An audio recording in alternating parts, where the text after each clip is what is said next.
One. Okay, we are live now. Hello, everyone. So we just want a couple of minutes to wait for a little bit more audience to join us, and we will start a bit, like maybe 5 minutes later. Yeah, no problems. So we can scratch ourselves now.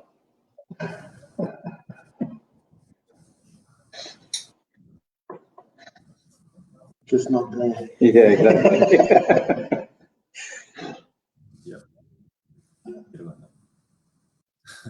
Where's Jeremy tonight? He is doing the boring stuff at his office, so he's not allowed to drink now, unfortunately. Fair enough. No, he's busy with this when doing the en primeur tasting. Yeah, no, fair enough too. As long as he's not too far away from a glass of Barossa Shiraz.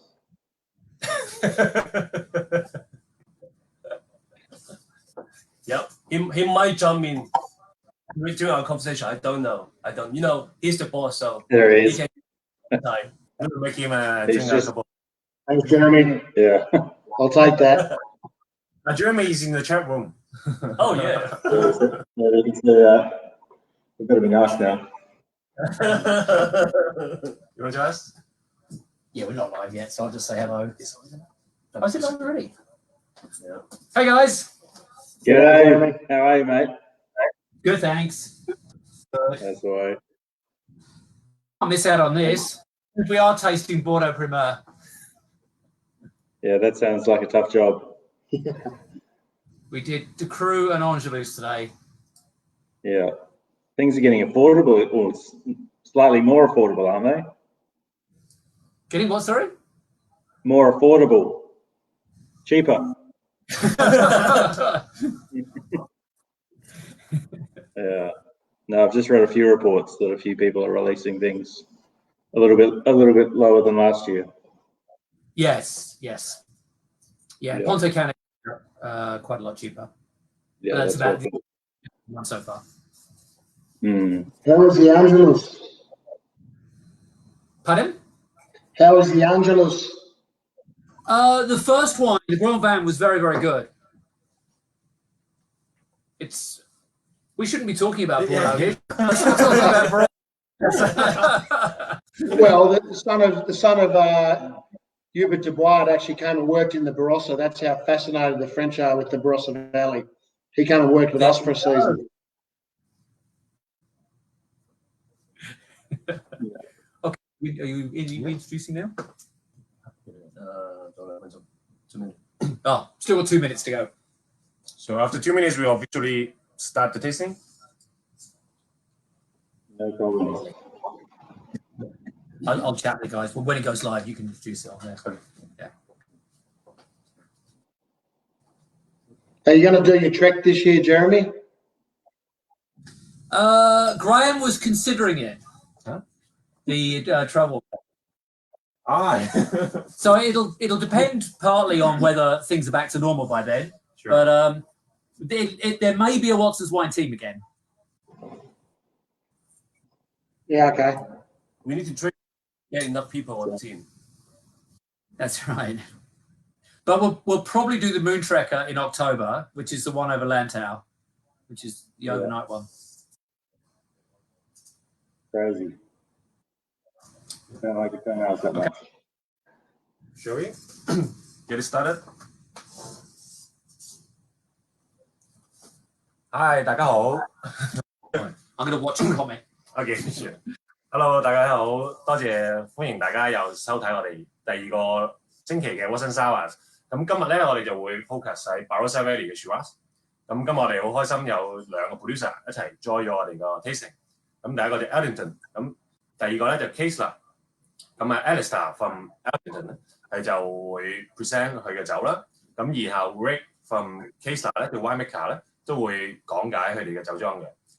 咁而佢哋兩個咧就喺個角落頭喺個畫面嗰度。咁佢哋兩個咧身處喺 Elderton 嘅 Cellar Door 嗰度。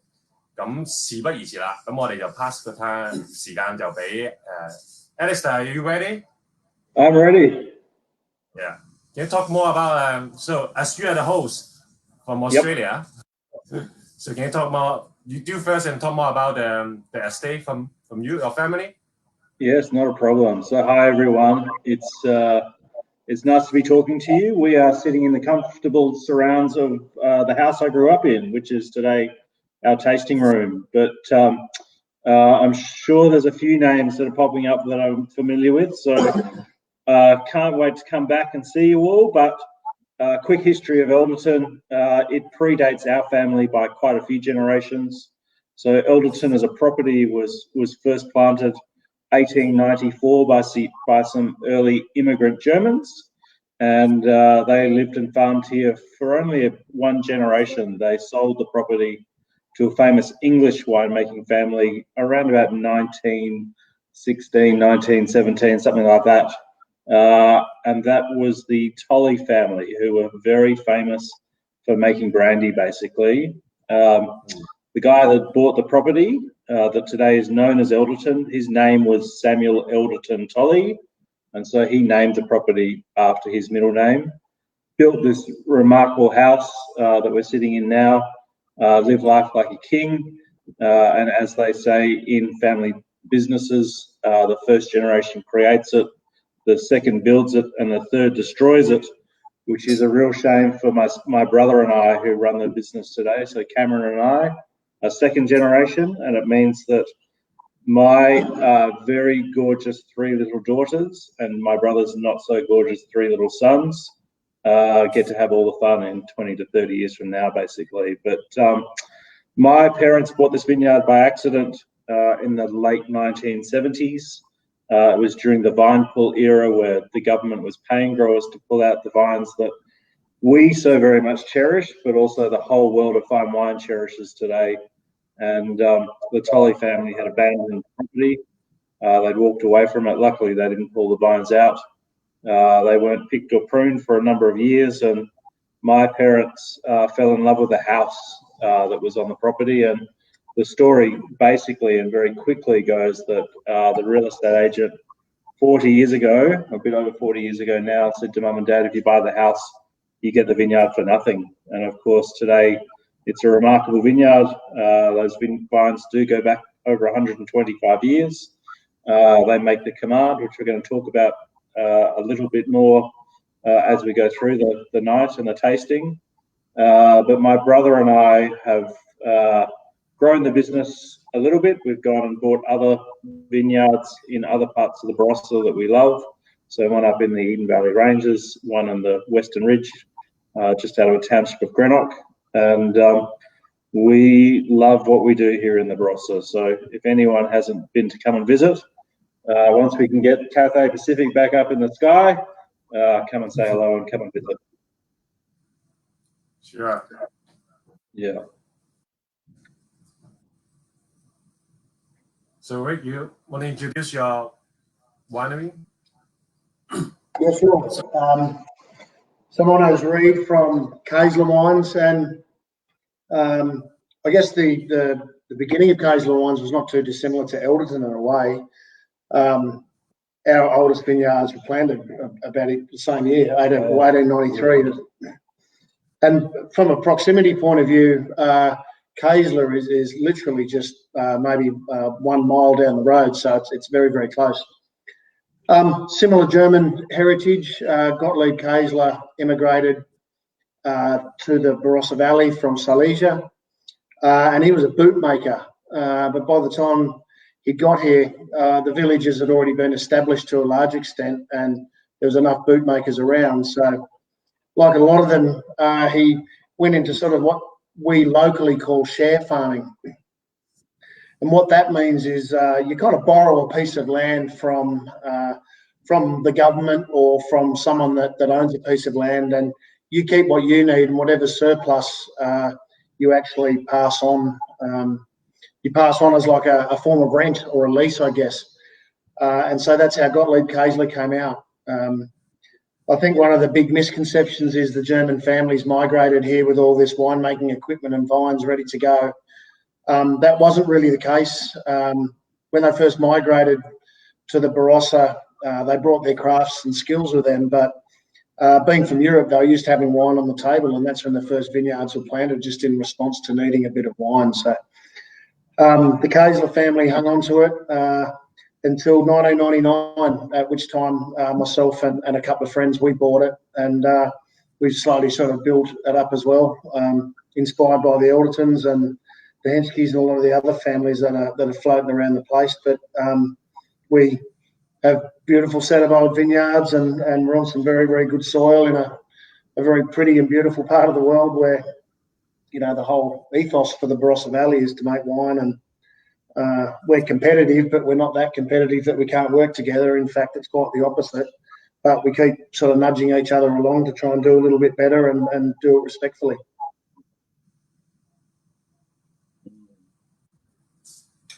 So I would say like Barossa Valley, Shiraz from Barossa Valley is so unique in terms of style in the world of wine, especially particularly in Shiraz. So compared to those overall Shiraz example in France or those world example in other area of Australia. So I want to ask, like, what makes Barossa Valley Shiraz is so unique in the style and the quality is so high?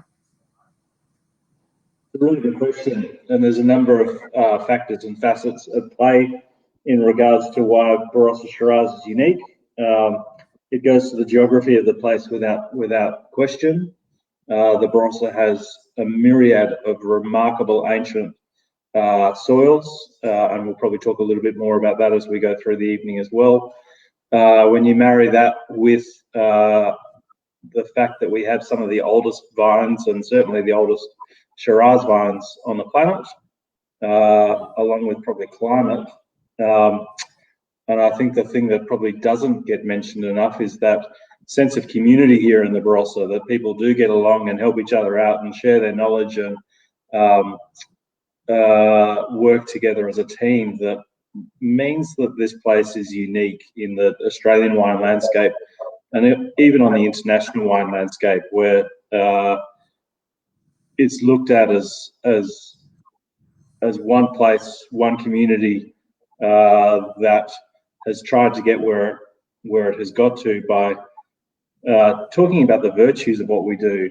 And I think a lot of other wine regions try to copy other places or put other places down, and it's just not what the Barossa is about. I mean, Reid, you probably want to add a few other things to it maybe, but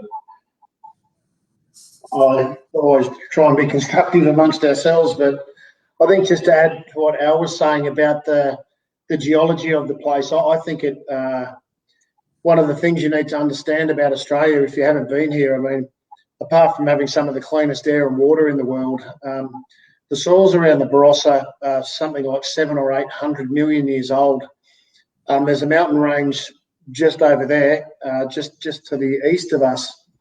And they originally believed that was higher than the Himalayas, and over the course of billions of years, that mountain range has sort of eroded down and created these incredibly deep soils. They're not fertile, but they're very, very deep. And I think it's sort of what happens is you've got a lot of different strata over a very, very deep soil. So it's not just one continuous soil that's the same all the way down. It's a soil that is extremely varied. So if you dig down, it changes every in some cases every couple of inches, in some cases every couple of feet. The really old vines actually get their root systems and toes into that, and I think that's what makes us Shiraz in the Barossa really, really special. You know, the soils at Elderton here, if you don't mind me talking about this, Al, are a little bit more alluvial, a little bit more sort of forged from an old river, whereas where we are, there's just a little bit more clay in them, and both those wines are vastly different, even though they're extremely close to each other. But the depth of soil and the difference in strata through the soil is one of the secrets that it's not winemaking, it's actually what we've been given. The winemaking's obviously got to be good on top of that, but the actual soil itself is that special and that unique. The French gave it a name, it's called terroir. How would you describe a typical Barossa Shiraz? Like, would you recommend a Barossa Shiraz to a new wine drinker? I think the way I always try and describe it is like the people of the Barossa. There's a warmth and a generosity to Barossa Shiraz and most Barossa wines. It is that, I guess, I sort of describe it often as being quite easy to understand, and something that brings immense pleasure, basically. Like it's good Barossa Shiraz should feel like it's giving you a cuddle, basically. Yeah. So for typical Barossa Shiraz, we will recommend these two.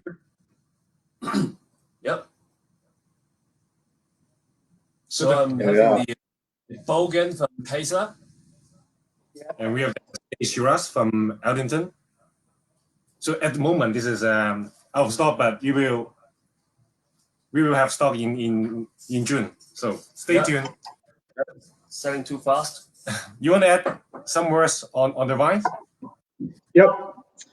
So my Shiraz is our estate Shiraz. So as I mentioned before, we have 3 separate vineyards that are probably, I don't know, 50, 60 kilometres away from the furthest reaches of all of them. Different soils, different microclimates, and we blend across the 3 sites to make this wine. Whilst we're going to go higher and higher up into the stratosphere of what the Barossa can do, I think it is actually wines like this. We're not doing generals or anything tonight, but wines that, again, don't cost the earth and really have set the Barossa's reputation, that have then allowed us to take the great old wines and do really, really exceptional and special things with them. I love the fact that the Barossa still has a modesty and a humbleness to it, that we can produce wines that, honestly, in the world of fine wines, are really hard to beat in terms of value and what they deliver by the price. So our Shiraz it's fairly textbook, old school, traditional Barossa Shiraz. I know it's a wine that quite often gets used in the Master of Wine program or the Master Sommelier program. It's again that concept of ancient soils, mostly old vines. We use pretty much older American oak with this wine. So again, a very historical concept.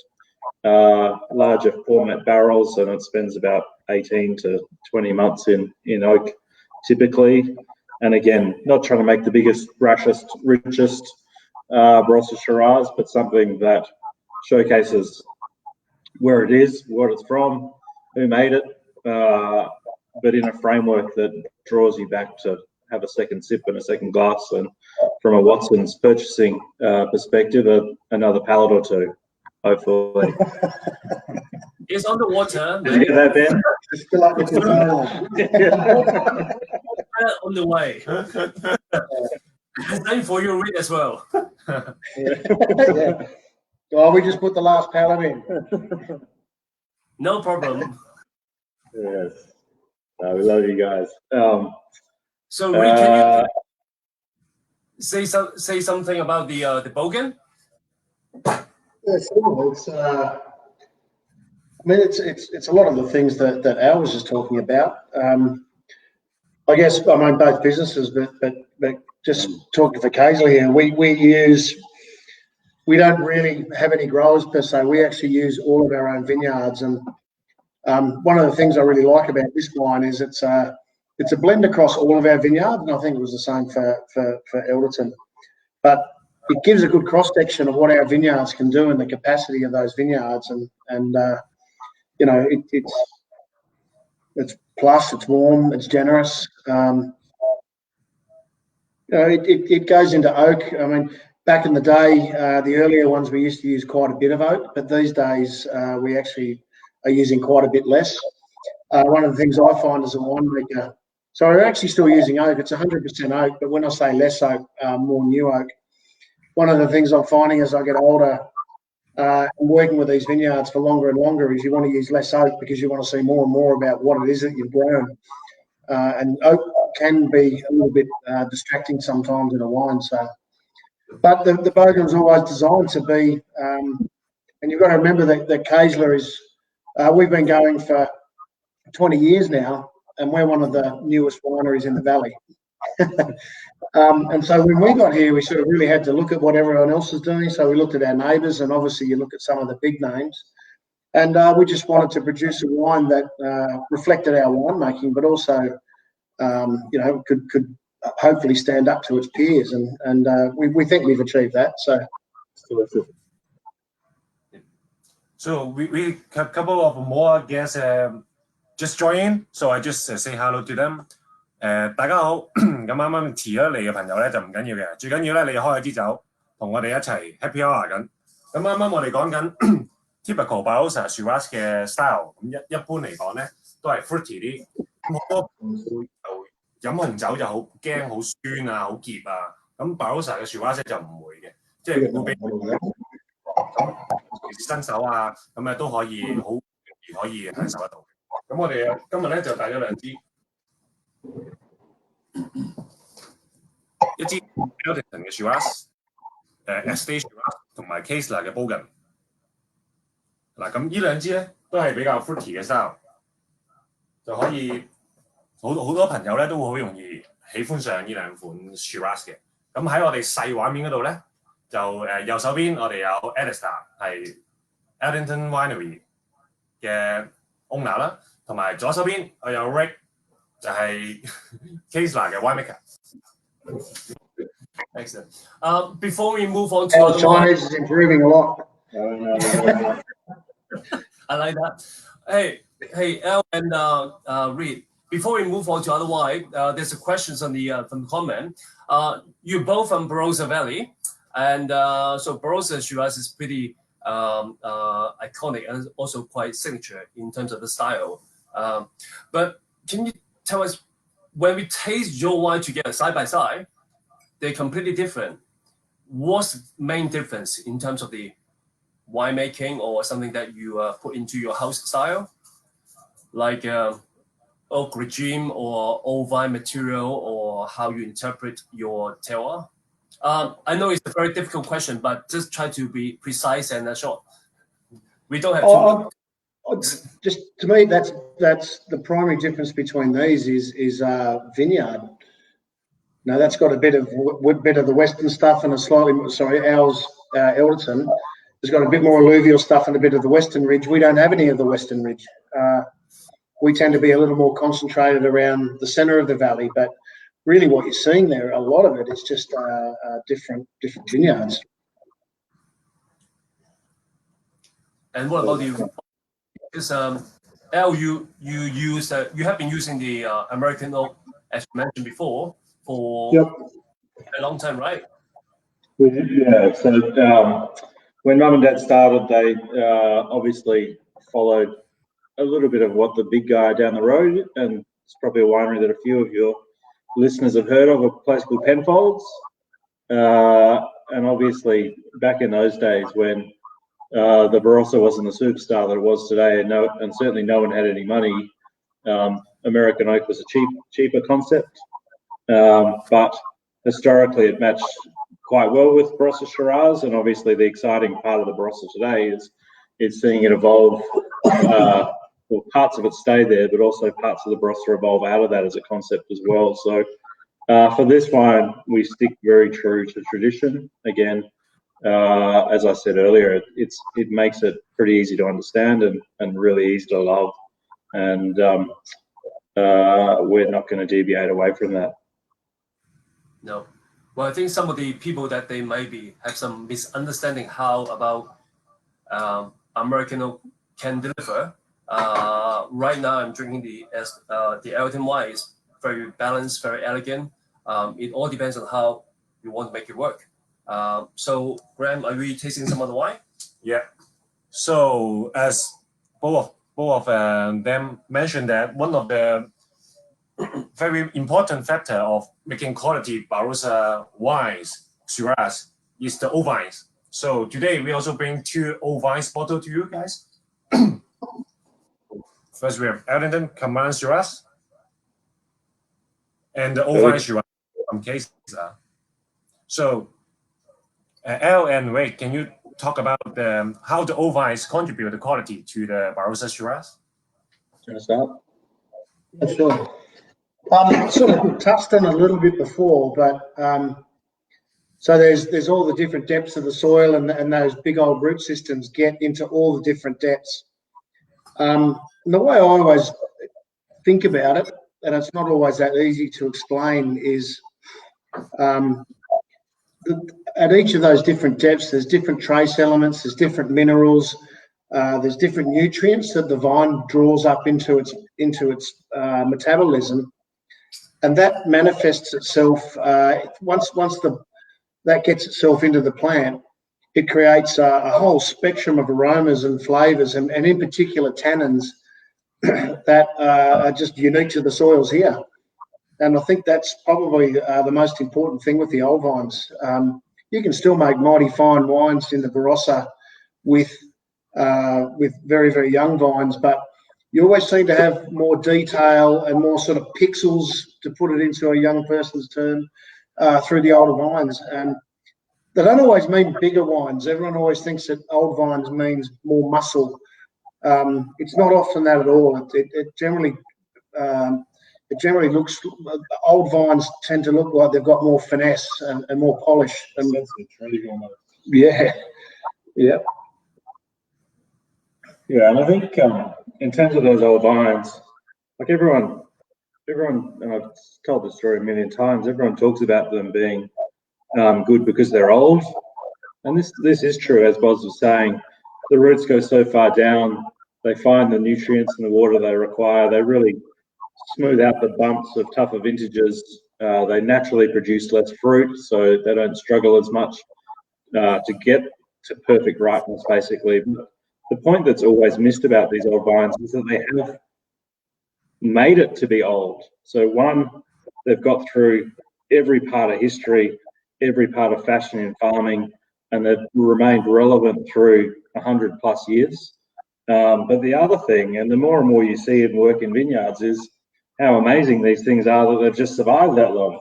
Like, they've just got to be remarkable vines. So they're good because they're old, but the reality is they're old because they're good. And as Bos said, it's not the be-all and end-all of the fine wine story of the Barossa, but it's an attribute or an asset that the Barossa has that just makes this place so amazing and so remarkable.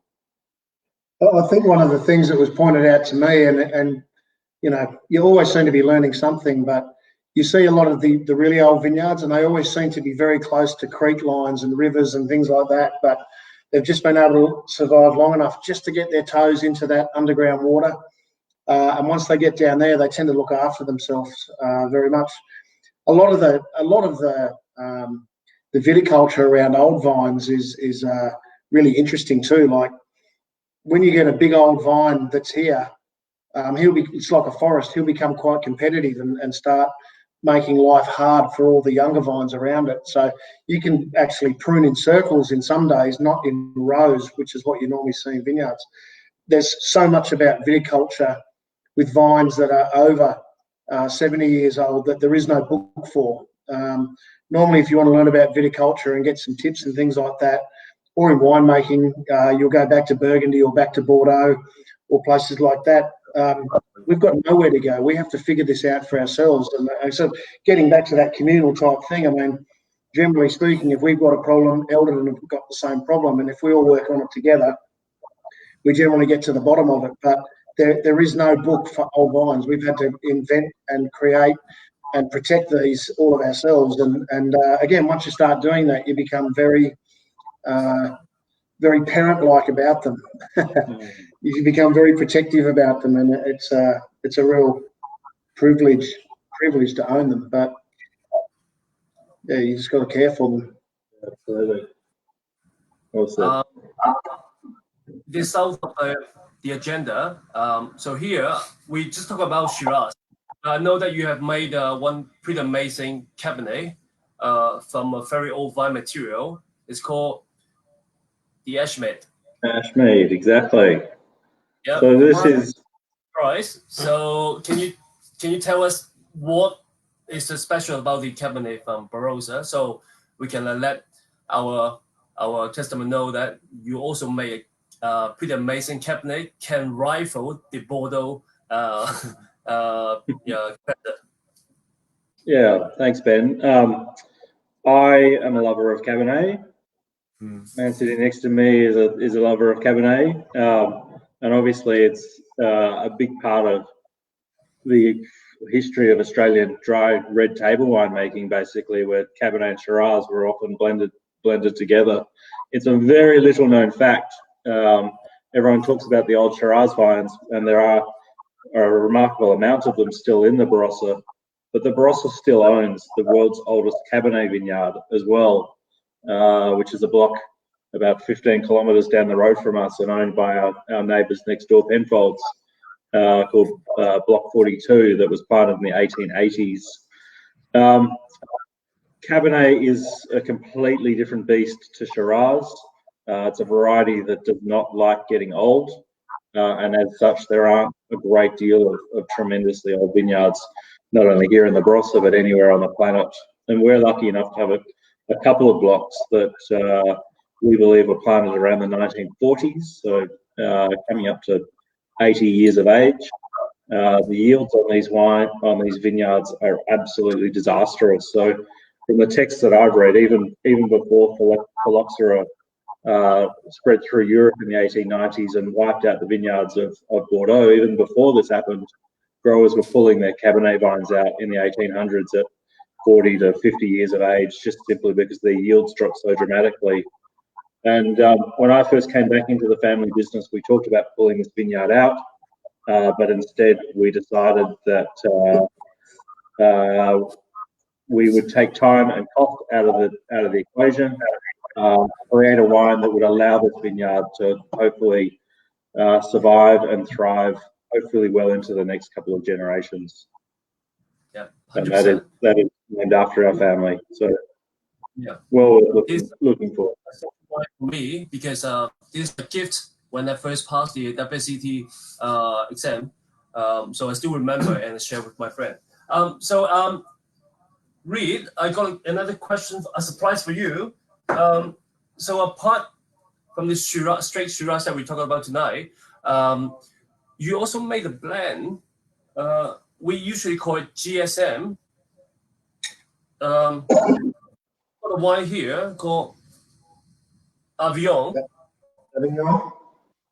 Tell us about this wine and what's special about this?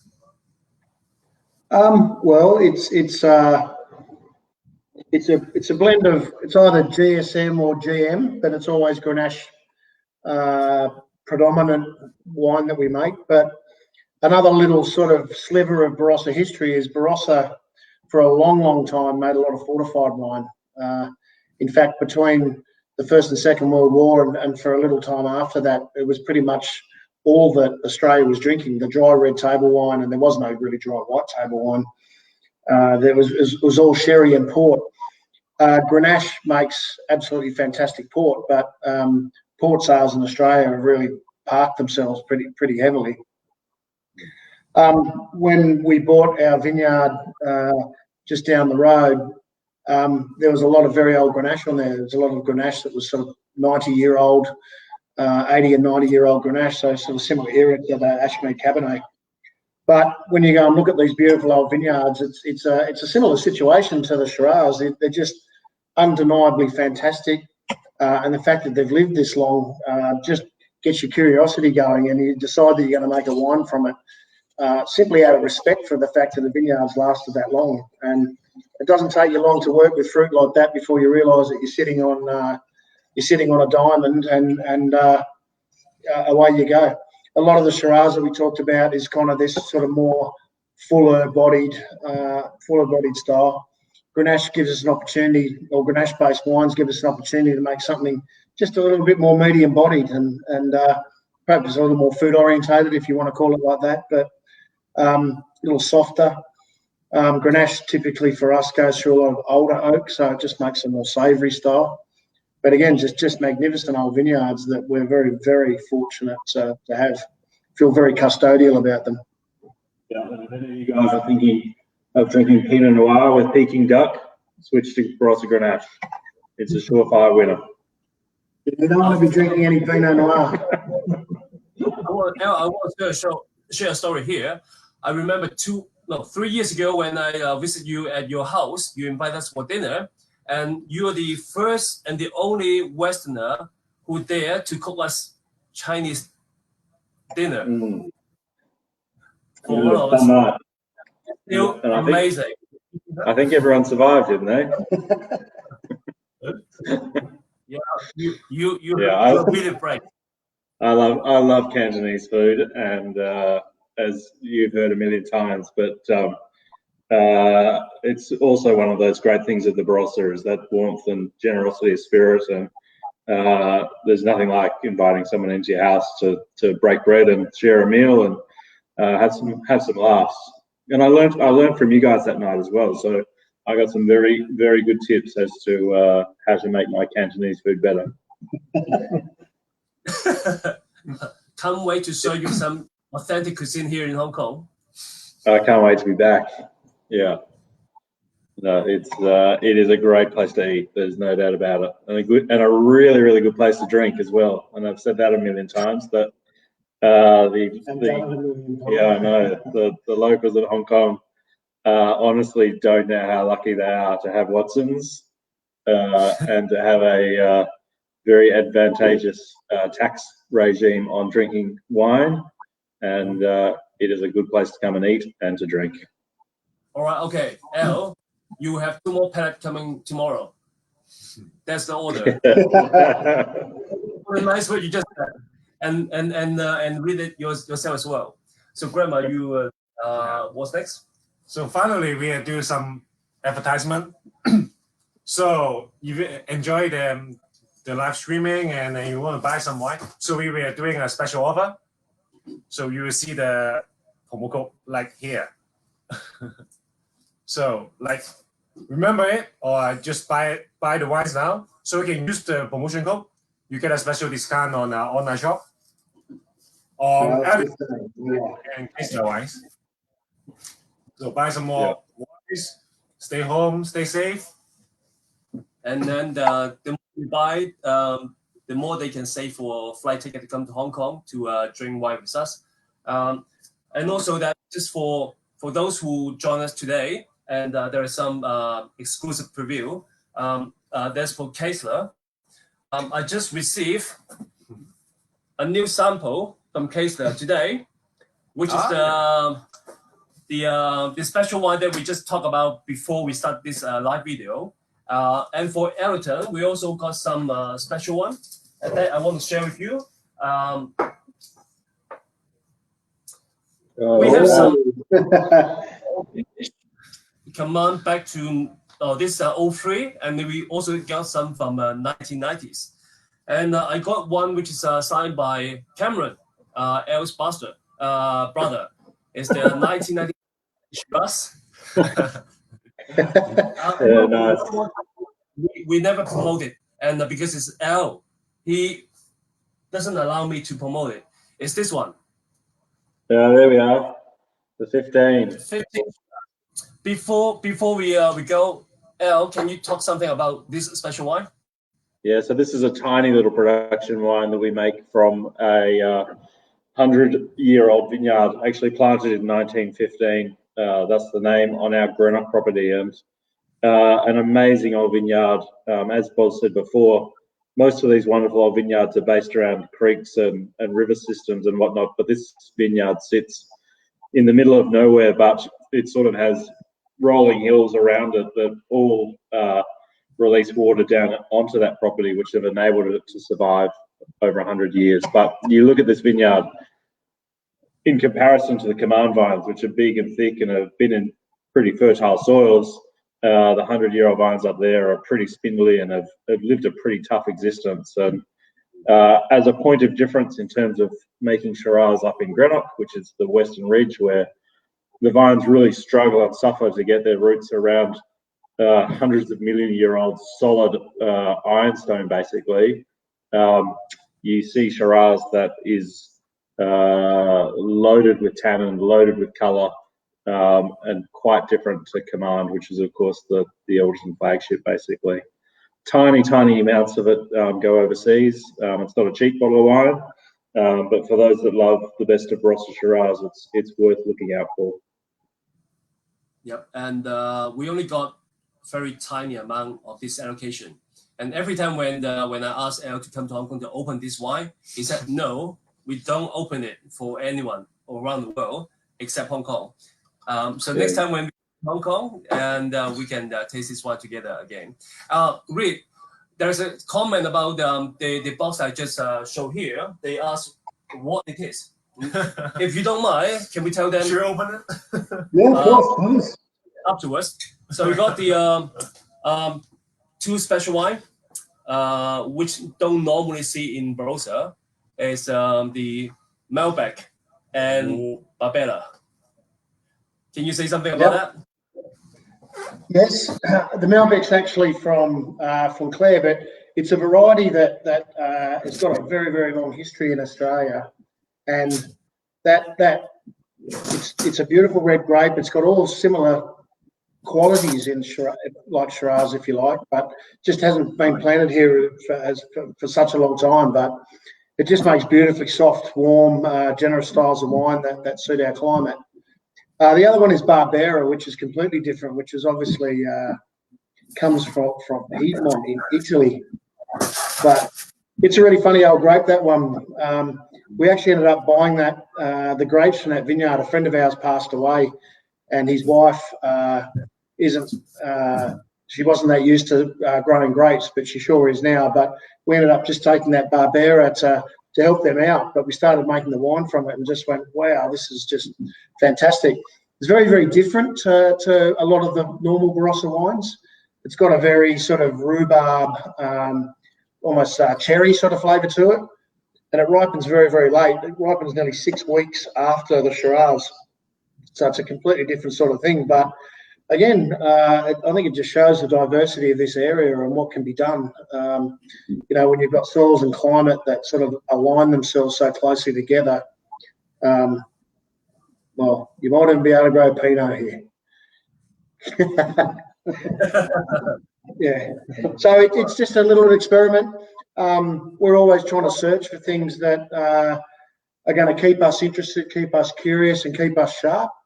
It's like a chef always looking for new ingredients or new things to try. So for us, it's just so it's only very small production. I think the Barbera is like 200 cases, and the Malbec's about 400 cases. But it allows us to just not get lazy and use our brains a bit. Have some fun. Yep, and make sure that we got some from Hong Kong.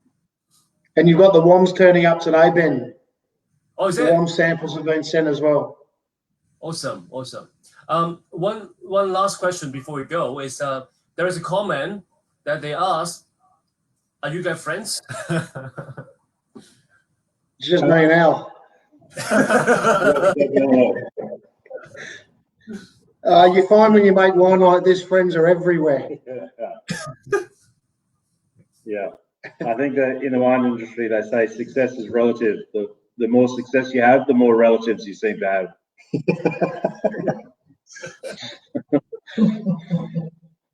But no, the Barossa has an amazing camaraderie. Bos and I are in a wine tasting group that meets, it's supposed to be sort of once a month. And we try blind or mask bottles until none of us can walk anymore, basically. And it is a great thing of learning and a great thing of fun. So, yeah, that people not getting along in this region just doesn't really happen. And if it makes everyone feel better who's listening in, there's 12 very esteemed wine tasters in this tasting group, and we taste all the wines blind, and no one's ever got one right ever in about 12 years. Yeah. Not once. Only once. The one that Jeremy brought. Jeremy, the Henri Bonneau. Yeah, exactly. And was Jeremy upset? So like, you gotta have fun. So you get good friends. So between good wines that you can easily make friends with each other. So today, thank you very much to Al, to Ray, to take the time to introduce Barossa Valley to us, Barossa really in the gas to us, and also some special wine to us. And for everyone, like remember to use the promotion code which is here. You get special discount somewhere here. So Yes. happy birthday and cheers. Thank you. Thank you for your time. Cheers. Thank you Cheers. to all our friends at Watson's, Graham, Ben. You guys are legends. Hang in there, and we will be in Hong Kong as soon as we can. Yes, peace. Yeah. More Be strong. Thanks for your support. and beer is waiting for you here, and champagne. Yeah. All right. I'm going to buy a canoe. Yeah. Cheers, guys.